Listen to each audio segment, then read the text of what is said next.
first came to the country. I'd love to hear from the rest of the panel, perhaps when you came to that country, because I know some of the young people here, they may not be immigrants, they may be, but even if they are, they probably came here at a very young age. So what was some of those difficulties that you faced when you first came here, maybe some of those failures, both in coming here, but also becoming an American?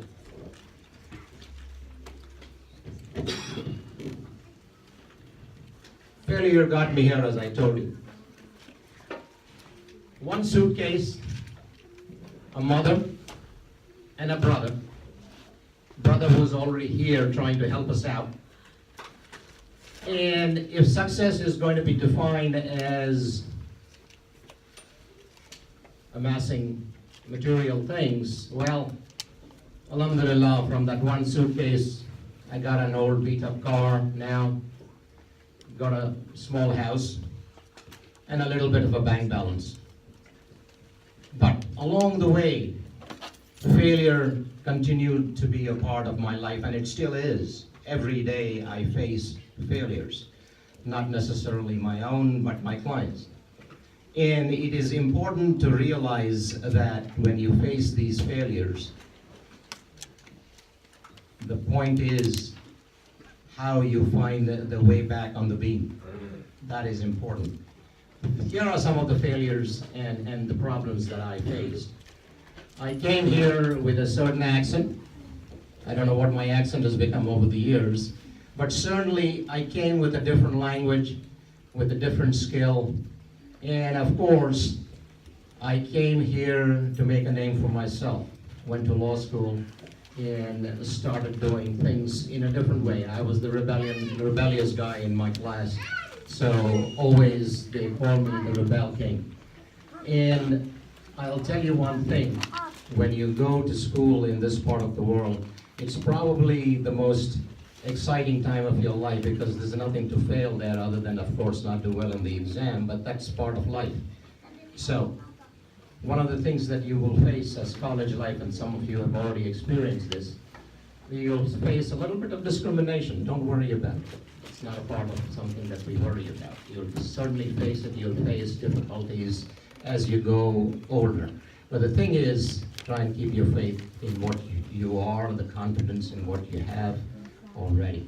So, my particular failure was the language. The language that I came with and how it had to change. And I'll tell you this, alhamdulillah, that I write with some of the best brains in this country. I share briefs with some of the best brains in this country. And alhamdulillah, I can tell you this with pride, success is defined that way for me, which is I have approximately over 30 reported decisions. A guy who came from the backwaters of India to make a name for himself out here and argue with some of the top brains in the country. And that's what makes you different.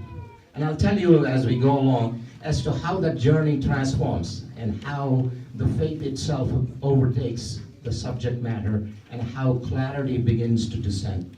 Alhamdulillah. On to my brother Adnan. Thank you. I came here when I was 4 years old from Pakistan, and I grew up in the Washington, D.C. community.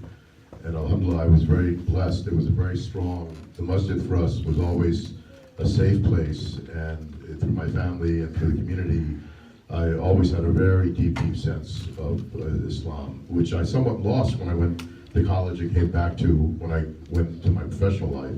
So that was an interesting journey.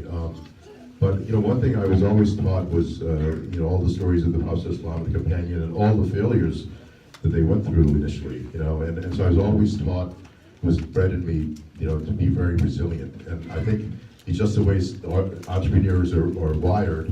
It's like my wife says, I'm the perennial optimist. I mean, like Vince Lombardi used to say, it doesn't matter if you get knocked down, it matters whether you get back up again. And God knows, I've had a lot more failures than I've had successes. And often when I'm interviewing people, when I'm interviewing team members to come on board, if somebody starts telling me about all their successes, I just roll my eyes and turn off. But if they start telling me about their failures, I really cue in, because I found that people that are passionate about learning from where they went wrong or where their failures were are often the people who succeed the most. And I'm sure that if you talk to a lot of entrepreneurs, they'll tell you that the failures are really what's defined them and created a path for them. And that's been my journey. Every time something has failed, I've learned more from it and gotten a lot better at how to handle it. And the main thing is living in the solution, not living in the problem, really jumping through that and seeing how to go through the next wall. I just never look back.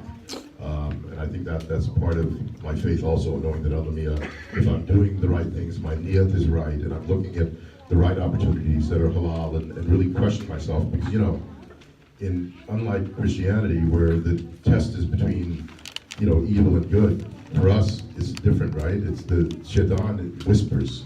He doesn't come and hit me by 2x4 on the head. He'll whisper to me that something is better than something else. So that's where the nafsi comes in, and I have to constantly do what's about my nafs. I have to check that all the time. And sometimes when there's failure, you can beat up on yourself, and you can really start to get down. But the faith is really what brings me up, and that beating down is shaitan, really whispering at you, telling you that you're not going to succeed. You have to shut that off and really turn on the light. Really turn on that bright light of nur that comes from our faith. Thank you. So I grew up in India.